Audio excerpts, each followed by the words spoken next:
Welcome students. In the series of lectures in theory of computation, today I am going to discuss introduction part of context free grammars या फिर grammars, right? इसके पहले मैंने आपसे discussion किया था class में कि what is a regular grammar and what is the purpose of regular grammar, right? तो रेगुलर ग्रामर का पर्पस क्या था? Regular grammar is used to generate regular languages, और उन रेगुलर लैंग्वेजेस को हम कैसे डिफाइन करते थे? By making the finite automata. यहाँ पे कंसेप्ट में एक स्टेप और आगे हम चलें तो वहां पे क्या है? Introduction of context free grammars. और अगर हम कॉन्टेक्स्ट फ्री ग्रामर की बात करें तो ये ग्रामर्स कैसी ग्रामर्स हैं? ऐसी ग्रामर्स हैं जिनके लिए हम रेगुलर लैंग्वेज, या ऐसा कहूं कि जिनके लिए मैं फाइनाइट ऑटोमेटा नहीं बना सकता। Context free grammars regular languages से एक स्टेप ऊपर हैं, राइट? इनकी अगर मैं हायरार्की की बात करूं जो कि चॉम्स्की ने दिया था, Chomsky was the scientist that has given the hierarchy of the grammars, जो कि मैं आगे के लेक्चर्स में कवर करूंगा। तो उसने बताया था कि रेगुलर ग्रामर का जो सेट है वो सबसे यू कैन से कि यहाँ पे अगर मैं बात करूँ this is a regular grammar, और इसके ऊपर का जो सेट है that is a context free grammar. तो regular grammar is a subset of context free grammars, या ऐसा कहूँ कि context free grammars are superset of regular grammars. तो ठीक है, ये बात तो बाद के डिस्कशन की है, अभी के लिए मैंने आपको सिंपल सा इंट्रोडक्शन दे दिया है इसका। Now come to the main point कि भाई ग्रामर्स की जरूरत क्या पड़ी। तो भाई सबसे पहले मैं आपसे एक जनरल लाइफ का एग्जांपल लेता हूँ कि जहाँ पे इंग्लिश लैंग्वेज एक क्या है? एक लैंग्वेज है। इसी तरीके से हमारे थ्योरी ऑफ ऑटोमेटा में भी लैंग्वेजेस होती हैं, जो कि हमने अपने पहले के लेक्चर्स में डिस्कस किया है। लैंग्वेजेस कैसी बनती है? Language are nothing but the collection of strings. Languages क्या है? कलेक्शन ऑफ स्ट्रिंग्स होती है। यहाँ पे उसी तरीके से इंग्लिश लैंग्वेज क्या है? कलेक्शन ऑफ वर्ड्स या कलेक्शन ऑफ सेंटेंसेस। तो अब देखिए अल्फाबेट्स, अगर हम सिंपल ऑर्डर में देखें तो अल्फाबेट का कलेक्शन जो होता है वो वर्ड को क्रिएट करता है, और वर्ड्स को जो हम कलेक्ट करते हैं, लेकिन कैसे कलेक्ट करें? कैसे भी कलेक्ट कर देने से क्या हमारा एक मीनिंगफुल सेंटेंस बन जाएगा क्या? नेवर। अगर मैं फॉर्म करना चाहता हूँ कि एक मीनिंगफुल सेंटेंस फॉर्म हो, तो what we have to do, मुझे सबसे ज्यादा जो इंपॉर्टेंट चीज है जो कि यूज होगी वो है रूल्स। जो रूल्स की जरूरत पड़ेगी, और इन रूल्स के चलते ही मैं एक मीनिंगफुल सेंटेंस को फॉर्म कर सकता हूं। अगर मैं रूल्स का यूज नहीं करूंगा तो I will never form a meaningful sentence. तो सेम, और उन रूल्स को हम ग्रामर बोलते हैं। आप जानते हैं कि हम टेंसेस पढ़ते हैं, नरेशंस पढ़ते हैं, वॉइस पढ़ते हैं in English to form a meaningful sentence. इसी तरीके से हम यहाँ पे क्या पढ़ते हैं? हम यहाँ पे ग्रामर्स को पढ़ते हैं अपनी ऑटोमेटा थ्योरी में, जो कि क्या है? That creates the language. Grammar he language को क्रिएट करती है।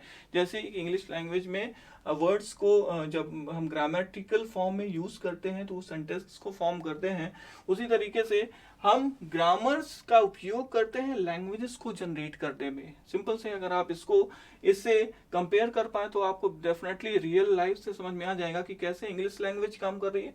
वो लगभग उसी तरीके से हमारी ये ऑटोमेटा की ग्रामर काम कर रही है। देख लीजिए नाउ लैंग्वेज हमारे पास जो इसके पहले का मॉडल पढ़ा था वो मॉडल ऑटोमेटा था। कौन सा ऑटोमेटा? इसको मैं फुल लिख देता हूं, that is a finite automata, है ना? फाइनाइट ऑटोमेटा में एक ब्रॉड टर्म की बात करता हूं, मैं एनएफए डीएफए पे बात नहीं करूंगा। I am just talking about the generalised term that is finite automata. Finite automata is a model that accept और रिजेक्ट सम स्ट्रिंग। अगर इस पर्टिकुलर मशीन में वो स्ट्रिंग फिट होती है that is accepted, otherwise that would be rejected. Simply मैंने इसके बारे में काफी सारा डिस्कशन क्लास में किया हुआ है ऑलरेडी, राइट? अब यहाँ पे देख लीजिए कि अगर हम एक सिंपल से शब्दों में कहें कि ग्रामर क्या होती है, तो grammar is some certain of type of generator that generates the language या क्रिएट्स द लैंग्वेज। और अगर ऑटोमेटा की बात करूं तो automata is a certain type of acceptor that accept और reject the string. Now come to the tuples of the come to the tuples of the grammar. ये grammar के tuples हैं। ये कौन कौन से टपल्स होते हैं ग्रामर्स के अंदर? Let me talk about first. We have 4 tuples in your context free grammar. आपकी कॉन्टेक्स्ट फ्री ग्रामर के अंदर 4 टपल है। पहला टपल क्या कहता है? देखिए, set of all non terminal और वेरिएबल्स, जिसे हम रिप्रेजेंट करते हैं कैपिटल भी से। भी represents the set of all non terminals. Non terminals क्या आपको कैपिटल लेटर्स में ही ज्यादातर देखने को मिलेंगे, राइट? जैसे मैं एग्जांपल लूं तो capital A, capital B, T, right, as these all are the non terminals, right. तो आप या इनको हम वेरिएबल्स भी बोलते हैं, राइट। यहाँ पे देखिए T set of all terminals small a small b, और इस तरीके के कोई भी या कोई ऑपरेटर भी हो सकता है, राइट। ये सारे के सारे जो सिंबल होते हैं वो क्या है, टर्मिनल्स है। Now come to the next, production rule. देखिए यहाँ पे बहुत अच्छे से समझा है प्रोडक्शन रूल को। अल्फा प्रोड्यूसेस बीटा, यहाँ पे left hand side right hand side को जनरेट कर रहा है या प्रोड्यूस कर रहा है, तो लेफ्ट हैंड साइड क्या है, जनरेटर है, डिटर्मिनेंट, और ये डिटरमाइन कर रहा है राइट हैंड साइड को। Left hand side determines right hand side, तो लेफ्ट हैंड साइड डेफिनेटली कुछ ऐसा होगा, टर्मिनल तो हो नहीं सकता, क्योंकि टर्मिनल कभी भी राइट हैंड साइड को डिटरमाइन या प्रोड्यूस नहीं कर सकता। तो कौन प्रोड्यूस कर सकता है, only variable have capability to produce something to right side. Right hand side को अगर कुछ प्रोड्यूस करना है तो that having capability to variable, या ऐसा कहूं कि एटलीस्ट एक वेरिएबल होना चाहिए। अगर लेफ्ट हैंड साइड में एटलीस्ट एक वेरिएबल है तो डेफिनेटली वो राइट हैंड साइड में कुछ ना कुछ प्रोड्यूस जरूर करेगा। मैं ये एक जनरलाइज टर्म की बात कर रहा हूँ, क्योंकि ग्रामर सिर्फ और सिर्फ कॉन्टेक्स्ट फ्री ग्रामर्स नहीं होती, कॉन्टेक्स्ट सेंसिटिव ग्रामर्स भी होती है जो कि लीनियर बाउंडेड ऑटोमेटा के लिए यूज होती है। इसके अलावा और भी ग्रामर्स हैं, जैसे रिकर्सिव ग्रामर्स होती है, राइट। तो ये सारी की सारी ग्रामर्स में लेफ्ट हैंड साइड पे सिर्फ और सिर्फ एक वेरिएबल हो ऐसा कोई जरूरी नहीं है। लेकिन अगर मैं सिर्फ और सिर्फ कॉन्टेक्स्ट फ्री ग्रामर की बात करूंगा, तो कॉन्टेक्स्ट फ्री ग्रामर के केस में लेफ्ट हैंड साइड में ये जरूरी है कि सिर्फ और सिर्फ एक नॉन टर्मिनल हो। अगर एक से ज्यादा होते हैं तो वो उस रूल को सेटिस्फाई नहीं करेंगे। तो देख लीजिए, अल्फा बिलोंग्स टू, अल्फा के डोमेन में क्या होगा, अल्फा के डोमेन में ये दोनों चीजें होने वाली हैं। दोनों चीजें का मतलब कि वी यूनियन टी का होल स्टार, ठीक है, या बी का देखो होना या वेरिएबल का होना मैंडेटरी है, दैट इज मैंडेटरी, क्योंकि स्टार को अगर मैं जीरो कर दूं और इसको भी जीरो कर दूं तो ये भी जीरो बन जाएगा, ये भी एप्सिलॉन, ये भी एप्सिलॉन, सिर्फ और सिर्फ बी बचेगा। तो हमारे इस कॉन्टेक्स्ट फ्री ग्रामर के केस में ये दोनों ही जीरो होने वाले हैं, सिर्फ और सिर्फ क्या बचेगा, भी बचेगा। मैंने एक जनरलाइज टर्म की बात की है, राइट।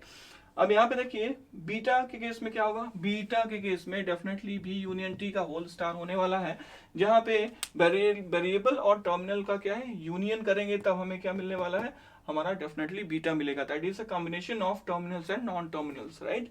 तो सिंपल सी बात की मैंने यहाँ पे प्रोडक्शन रूल की।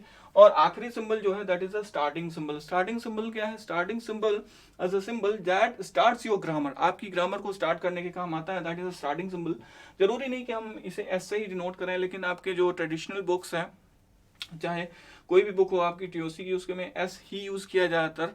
तो जरूरी नहीं कि मैं एस यूज करूंगा, आगे के आने वाले समय में हो सकता है कि मैं कुछ क्वेश्चंस में एस की जगह कुछ और भी यूज करूं, तो डोंट बी कंफ्यूज्ड। एस की जगह हम कुछ भी और ले सकते हैं for a starting symbol, right. हम ए से भी स्टार्ट कर सकते हैं, ए भी हमारा स्टार्टिंग सिंबल हो सकता है। तो यहाँ पे देख लीजिए मैंने एक सिंपल से टर्म्स में बात कर ली है कॉन्टेक्स्ट फ्री ग्रामर्स की। आपको ओवरऑल पिक्चर क्लियर हो गई होगी कि what is the context free grammars. वैसे होते तो इसके 4 टाइप्स हैं टोटल ग्रामर्स के, तो वो मैं एक अलग वीडियो में उनके बारे में बात करूंगा, जहाँ पे मैं टाइप 0, टाइप 1, टाइप 2 और टाइप 3 ग्रामर्स की बात करूंगा। यहाँ पे मैंने एक सिंपल कॉन्टेक्स्ट फ्री ग्रामर्स की बात की है, मैं उनको एक डिटेल एक्सप्लेनेशन के साथ एक नए वीडियो में मिलूंगा। Thank you for watching the video.